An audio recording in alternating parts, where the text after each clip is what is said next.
Sofrimento. Se você trabalha na área da sexualidade ou lida com queixa sexual, você já deve saber que essa é uma palavra que não pode sair do seu radar. O DSM-5-TR, as classificações atuais sobre sexualidade, sobre transtornos mentais, elas trazem o sofrimento como um elemento chave para a gente fazer diagnóstico, para a gente entender se aquele comportamento é problemático ou não. Mas hoje a gente vai aqui aprender a diferenciar os tipos de sofrimento, poder entender como o sofrimento atua na queixa sexual daquele paciente, como que alguns sofrimentos não são transtornos e o que você precisa saber para poder oferecer para o seu paciente a melhor abordagem. Quando o paciente chega no seu consultório com uma queixa sexual, você precisa saber diferenciar se o sofrimento dele é individual, se o sofrimento dele é relacional, se o sofrimento dele é, na verdade, um sofrimento da parceria dele. E isso vai mudar completamente o foco da sua condução clínica. Agora, o que talvez você não saiba é que essa distinção ela é tão importante que ela vai estar lá na base da definição atual dos transtornos da sexualidade. Fica comigo que até o final desse vídeo você vai entender tudo o que você precisa saber para conseguir diferenciar os tipos de sofrimento e não cair nesse erro de novo. Vamos começar aqui com alguns exemplos para ficar óbvio para você. Vamos dizer que eu tenho uma primeira paciente que te conta que não tem orgasmo, mas ela finge. Ela sofre, mas ela nunca contou isso pro parceiro dela. Para ele,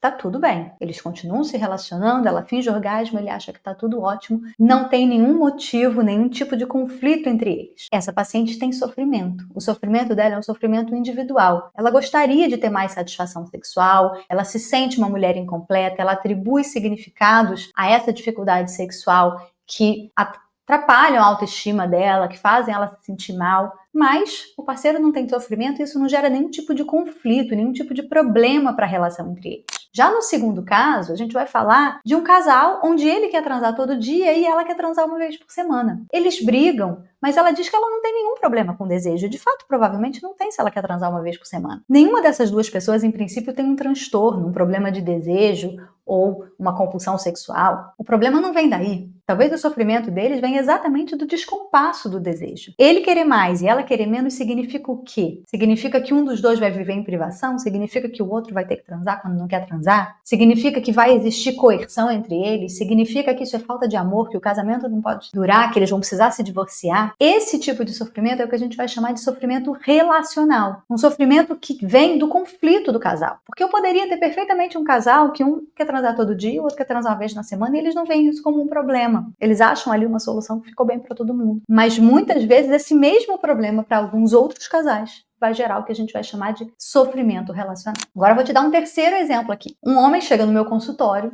junto com a esposa dele, e ele diz que ele consome pornografia com frequência, sempre consumiu desde a adolescência, que isso não é um problema, que isso é um hábito dele, que isso não interfere na vida dele, que ele transa com a esposa dele normalmente. Mas a parceira dele se deu conta que ele consome pornografia e ela fica muito chateada. Ela se sente traída, ela se sente menos mulher, ela se sente menos amada, ela pensa em se separar em função disso. E ela diz que ele precisa buscar terapia porque ele provavelmente tem um problema com o consumo de pornografia. Nesse terceiro exemplo, fica claro pra gente de quem é o sofrimento? Quem tá sofrendo? Ela tá sofrendo muito, né? E provavelmente a relação tá sofrendo, mas é de alguma coisa que tem a ver com o desconforto dela. Ela tem crenças de que aquele comportamento deveria mudar. Ela tem crenças de que aquilo não poderia acontecer. E aí ela tá sofrendo. É muito importante a gente ficar atento, porque muitas vezes o sofrimento do terceiro, de outra pessoa, do parceiro, do pai, da mãe, vai determinar a busca de tratamento de alguém. E aí aqui a gente precisa ter muito cuidado para tratar de fato quem está sofrendo com aquele problema. E aí muitos profissionais vão ficar perdidos diante desses sofrimentos todos, né? Afinal, será que é uma disfunção? Será que não é? Será que é transtorno? De quem é o problema afinal? O que eu preciso tratar? E é aqui que o conceito de sofrimento clinicamente significativo entra em cena, porque ele está por toda parte. A gente sempre precisa saber que para fazer diagnóstico de disfunção, que para fazer diagnóstico de comportamento sexual problemático, precisa ter um sofrimento clinicamente significativo. Mas na prática, muita gente chega sofrendo no consultório e não tem transtorno nenhum. Muitas vezes a pessoa chega no consultório porque a parceria está sofrendo. Muitas vezes eles chegam no consultório porque eles estão desafinados ali nos seus desejos, nas suas necessidades, estão sofrendo, mas eles não têm um transtorno. Muitas vezes existe um sofrimento que é apenas do indivíduo que as outras pessoas em volta nem percebem. Qual é o parâmetro do sofrimento que a gente vai chamar de clinicamente significativo? Na prática, o que a gente tem? Uma granada que é jogada acesa na mão do clínico. Define aí você se o sofrimento é clinicamente significativo e é exatamente exatamente por isso que eu gravei esse vídeo para te ajudar. Então, de acordo com o DSM-5-TR, para que uma dificuldade sexual seja considerada um transtorno, ela precisa causar sofrimento significativamente ao indivíduo. Ou seja, desses 3 exemplos que eu dei, o único que tem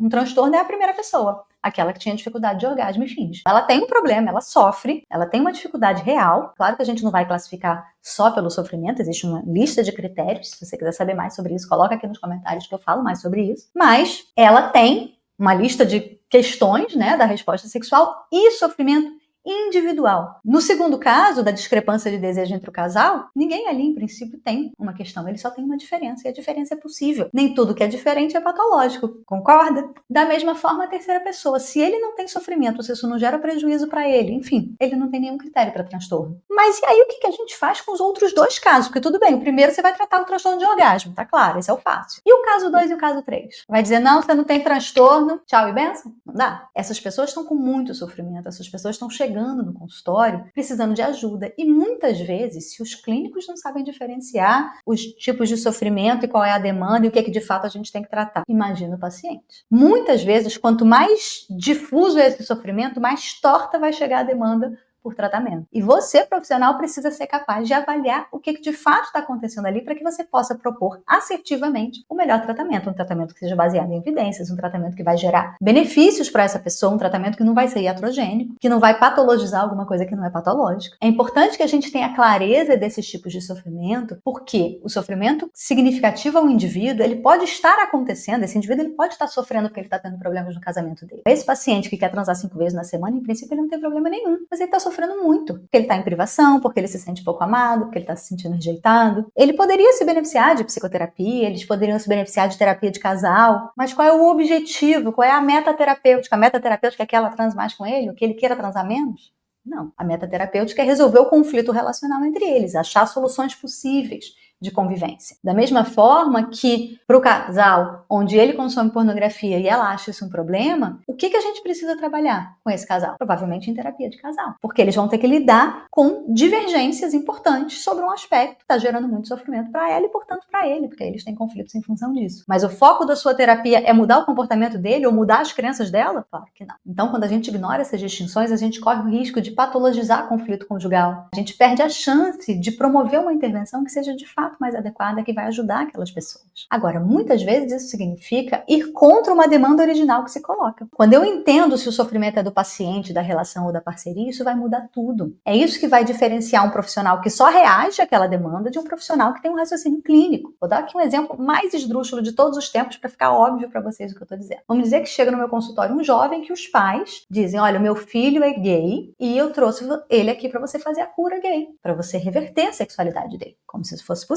Então, se você está chegando agora, é óbvio que isso não é possível, isso é antiético, não se pode fazer. Por isso que eu estou dando isso como um exemplo muito esdrúxulo. Mas já apareceu no meu consultório algumas vezes. Mais do que eu chegar para esses pais e dizer, aqui cura gay não faço de forma nenhuma, isso é um absurdo, isso é um crime. O que eu preciso entender? Eu preciso entender que tem uma demanda, que esse paciente sofre, porque ele mora nessa casa, ele é gay, ele mora nessa casa com esses pais que não aceitam e querem que ele seja curado. Esse é o sofrimento. Então, se a gente entende de onde vem o sofrimento, a gente consegue fazer uma abordagem mais efetiva. Nesse caso, é claro que eu não vou fazer a cura gay, mas eu não vou botar essa família porta fora do meu consultório. O que eu vou fazer? Eu vou precisar negociar com eles o tratamento que eu acho mais adequado, que é lidar com as dificuldades deles, lidar com as crenças deles sobre isso, lidar com os estressores de minoria, enfim, se vocês quiserem eu faço um vídeo sobre isso. Mas é importante que a gente possa saber que na sexualidade muitas vezes a demanda chega torta. De 10 casos de vício em pornografia que chegam no meu consultório, nenhum deles é de fato vício em pornografia. Um percentual talvez de 100, 2. Mas todos eles estão sofrendo e todos eles precisam de algum tipo de ajuda. Então é muito importante que a gente possa fazer esse tipo de distinção. Quando você deixa de ser um profissional meramente reativo, né, que compra o que o paciente te traz como se aquilo fosse verdade, e passa a ser um profissional que tem um raciocínio clínico, que vai olhar para aquilo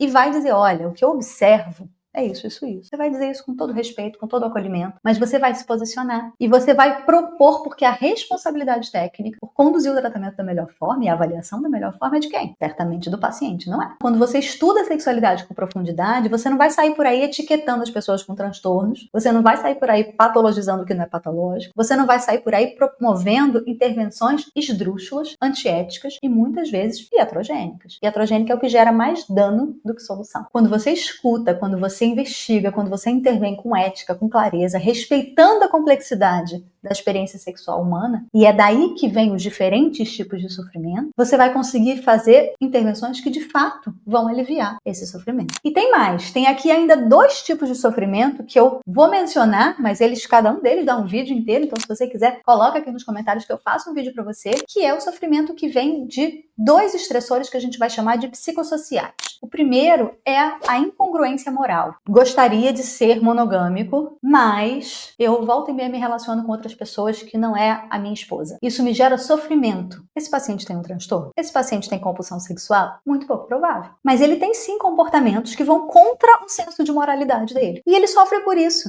Ele pode se beneficiar de psicoterapia? Provavelmente. Mas é para curar o vício que ele tem em sexo, a compulsão sexual, o descontrole do impulso? Provavelmente não. A gente vai ter aqui um tipo de sofrimento que a gente vai chamar de sofrimento decorrente de incongruência moral. Esse é o que a gente vai chamar de sofrimento real, clinicamente significativo? Não, não tem como. Porque nem todo mundo que se comporta de um jeito diferente do que gostaria de se comportar tem um transtorno. Essa pessoa só tem dificuldade de organizar o próprio comportamento. Do mesmo jeito que muitas vezes eu gostaria de ir à academia e não vou, porque, enfim, fiquei com preguiça. Quer dizer que eu tenho um transtorno de preguiça? Claro que não. É importante a gente poder separar isso, o próprio DSM traz, né? Em relação à sexualidade, a gente vai ter muitas questões de moralidade. Então, muito do sofrimento que vai, às vezes, levar os pacientes a buscarem ajuda tem a ver com ter crenças de que aquilo ali não podia estar acontecendo. E aí, esse tipo de situação precisa de um outro tipo de abordagem. Da mesma forma que estressores socioculturais, estressores de minorias, por exemplo. Eu sou uma pessoa lésbica e não gostaria de ser lésbica. Gostaria que você me curasse. É claro que a gente não vai oferecer a cura gay, mas essa pessoa sofre. Essa pessoa não gostaria de ser quem ela é, porque ela vive numa sociedade onde ser quem ela é tem muitos fatores de opressão. Consigo entender de onde ela sofre, mas o tratamento não pode ser reverter a sexualidade dessa pessoa. Não temos nenhuma evidência de que isso funcionaria, muito pelo contrário. Mas a gente precisa poder dar um acolhimento, um tratamento, olhar para os estressores de minoria, fazer protocolos afirmativos, enfim, temos várias questões, mas vamos entender que aqui a gente está trabalhando com estressores socioculturais. Eles geram sofrimento? Geram. Mas eles fazem com que isso seja um transtorno? Não. Adolescente está se masturbando. A mãe não gostaria que ele estivesse se masturbando. Ele tem um vício em masturbação? Não. Ele faz uma coisa que a mãe dele não gostaria que ele fizesse. Simples assim. É importante a gente ficar atento porque muitas questões socioculturais, principalmente no aspecto da sexualidade, vão trazer as pessoas para o consultório. Valores religiosos, estereótipos de gênero, homonegatividade, representações distorcidas sobre a sexualidade. Tudo isso gera muito sofrimento e precisa ser acolhido. Precisam de profissionais que entendam da área da sexualidade para acolher. Mas não precisa de um especialista em sexualidade. Esse profissional ele pode ser acolhido por você, que é psicólogo, que é médico, que é profissional de saúde e que vai ajudar esse paciente a colocar o sofrimento dele no devido lugar, a entender um pouco de onde esse sofrimento está vindo, a entender que ele não tem, na grande maioria das vezes, um problema a ser tratado e como é que ele pode lidar com isso de uma outra forma. A discussão aqui é que a gente não pode patologizar todo o sofrimento, mas a gente precisa sim acolher todo o sofrimento. Todo o sofrimento precisa de algum nível de escuta, de compreensão e de intervenção qualificada. E quanto melhor é o seu entendimento, mais qualificada é a sua possibilidade de ajudar esse paciente. O profissional bem formado é aquele que sabe fazer essa distinção com segurança e propor as abordagens mais adequadas, mais baseadas em ciência para cada situação. Então, se você quiser aprender mais sobre isso, já fica aqui o convite para me seguir e curtir os próximos vídeos. E se você quiser saber mais sobre as oportunidades de aprofundar a sua formação na área da sexualidade, aqui na descrição desse vídeo você vai encontrar um link com todas as opções de curso, formação, pós-graduação que eu ofereço. Vamos juntos?